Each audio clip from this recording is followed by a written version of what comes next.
자, 이게 보면 어떤 잡지에 실린 이 대상의 광고입니다. 알고 보면 안전한 글루타민산 나트륨 이야기. 예, 여기까지는 뭐 글을 자세히 보시면 나쁜 얘기가 아닌데요. 어떤 밑에 보면 무슨 얘기가 있냐면 글루타민산 나트륨을 쓰면 소금을 적게 써도 짠맛이 나니까 결국 소금을 적게 쓰니까 우리 몸에 좋겠네, 이런 표현이 여기 있습니다. 그거는 새빨간 거짓말이라고들 하죠. 왜 그러냐? 나트륨은 그냥 나트륨인 거죠. 실제로 많은 식당에서 여러분들이 이 인공 조미료를 넣은 음식을 먹고 증상이 뭐냐면 갈증이 엄청나게 나. 그죠? 목이 타. 그걸 보고 이것이 인공화학 조미료이기 때문에 그렇다고 생각하는데 그게 아닙니다. 뭔 뜻이냐? 짜게 먹었기 때문입니다. 짜게 먹었기. 뭐냐? 소금의 양을 간에 맞게 넣고 거기에 또 글루타민산 나트륨이 또 들어가서 그런 거예요. 그러니까 굉장히 짜진 거죠. 보통 된장찌개에는 큰 스푼으로 하나 정도 들어가거든요. 미원이 많이 넣는 집은. 왜 그러냐?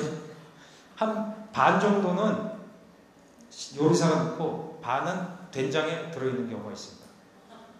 여러분들 사드시는 된장 같은 거 잘 안 씁니다. 그 업소용 된장이라고 하는 건 아주 낮은 단가의 된장인데 거긴 이미 다량의 MSG를 포함하고 있는 거죠. 그러니까 우리가 지나치게 짜게 먹어서. 그러니까 중국 식당 가서 우리가 짜장면이나 뭐 짬뽕 먹고 뭐 머리 아프고 너무 짜고 물 들이켠다 막 그러잖아요. 그걸 또 MSG 중국인이라고 하는데 그게 아니라 중국 음식은 짜게 만들기 때문에 중국 음식은 대체로 짭니다. 짜기 때문에 우리가 갈증이 나는 거예요. 그게 과학적으로 구별해서 우리가 이해를 해야 되는데요. 이렇게 광고를 하면서 스스로 이렇게 뭔가 사실을 호도하고 있는 거죠. 그럴 필요가 없는데 이런 걸 뭐라 그러죠? 굳이 안 해도 되는데 해가지고 또 빌미를 잡히고 있는 이런 현상이 있습니다. 이걸 하나 가지고 나왔는데 이게 마트에서 한 5,000원, 6,000원 정도 합니다. 그러니까 어떻게 써있냐면 25컵의 브로스를 만들 수 있습니다라고. 발음 좋죠, 브로스. 예, 브로도 이태리 말로 하고요. 육수를 치킨 육수를 만들 수 있다고 25컵. 되게 그러니까 닭 칼국수를 만든다 그러면 닭이 한 마리도 닭을 전혀 쓰지 않고 이것을 25그릇을 요걸로 만들 수 있습니다. 이거 하나로. 그런데 요 같은 분량의 25그릇에 닭 육수를 만들려고 하면요. 제가 닭 육수를 맨날 만들었던 사람이니까 닭 한 마리가 보통 육수로 만들 수 있는 걸 1kg짜리를 사면 들어오는 가격이 한 5,000원 합니다. 1kg가. 5,000원에 부재료 한 2,000원 쓰고 연료비 빼고라도 한 7,500원 정도가 닭 한 마리를 우릴 때 쓰는 겁니다. 닭 한 마리를 우리면요. 닭 칼국수의 국물을 뽑으려면 4인분 정도 나옵니다. 7,500을 사로 나오면 약 한 1,800원 이상 되겠죠.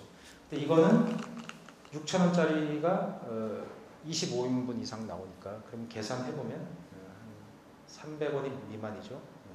2,000원 대 300원은 어마어마한 차이가 있죠. 그리고 닭 육수를 뽑으려면요. 이렇게 굉장히 고단한 과정을 거쳐야 됩니다. 물을 붓고 제가 닭 육수 만드는 거 구두로 설명해 볼까요? 닭을 산다. 그 다음에 깨끗이 씻는다. 껍질을 벗긴다. 그 다음에 내장 안에 있는 혈관과 기타 내장 붙어 있는 걸 다 드러낸다. 그 다음에 물을 1리터 정도, 닭 한 마리를 육수를 낼 때 기준입니다. 물을 1리터를 끓여서 물이 팔팔 끓으면 닭을 넣고 5분 정도 끓인 다음에 건져내서 그 물을 버린다. 더러운 걸 없애기 위해서. 벌써 이 공정이 한 5가지 됐습니다. 그 다음에 닭을 찬물을 붓고 거기에 부케가르디, 로즈마리, 신선한 로즈마리, 타임, 그 다음에 파슬리 줄기, 마늘 3개, 양파 반, 당근, 그리고 대파의 줄기, 후추, 그 다음에 화이트 와인 1컵. 그렇게 넣고 이렇게 팔팔 2시간 정도 끓입니다. 끓여서 닭을 건져내고 1차로 먼저 차이나 캡이라고 하는 여과 기구에서 국물을 걸러낸 다음에 그 국물을 소창이라고 하는 맑은 깨끗한 행주 있죠? 거기다 받쳐서 국물을 얻어냅니다. 그 국물을 식힌 다음에 그러면 기름이 굳으니까 식힌 걸 기름을 다 걷어냅니다. 그 다음에 쓰기 위해서 분할해서 냉장 보관해서 그 용도에 맞춰서 쓰는데 만약에 3일 이상 두면 상하게 되니까 그 3일 안에 소비하도록 애들한테 소비도 주고 욕도 하게 됩니다. 이게 닭육수를 뽑는 18가지 코스가 되겠습니다. 그런데 요거 하나 있으면 전화기 한 통으로 끝나죠. 야, 치킨 파우더 하나만 갖다 줘 라고 물건 대주는 사람한테 얘기하면 네 알겠습니다 하고 바로 갖다 줘서 끓는 물에 퐁 하고 빠뜨리면 깨끗하게 되는데요. 그보다 결정적으로 뭐냐면 이런 거를 손님들이 더 좋아한다는 거예요. 제가 18가지 공정을 거쳐서 얻은 닭 육수보다 이걸 더 좋아한다는 거죠. 이걸. 근데 결국은 우리들의 모든 문제는 일단 자본주의의 문제랑 밀접하게 연관이 돼 있다. 이렇게 결론을 내릴 수 있습니다. 굉장히 피곤한 얘기인데요. 그러면 우리는 어떻게 하란 말이냐? 뭘 어떻게 먹냐? 집에서 될 수 있으면 식사를 해야 됩니다. 저한테 대안을 물어. 그러면 수많은 요리사들이 실직할 건데 그 실직한 사람들은 어떻게 하느냐? 해외 봉사 나가야죠. 뭐 어떻게 하겠어요? 이게 우리의 산업 구조가 그만큼 왜곡돼 있다.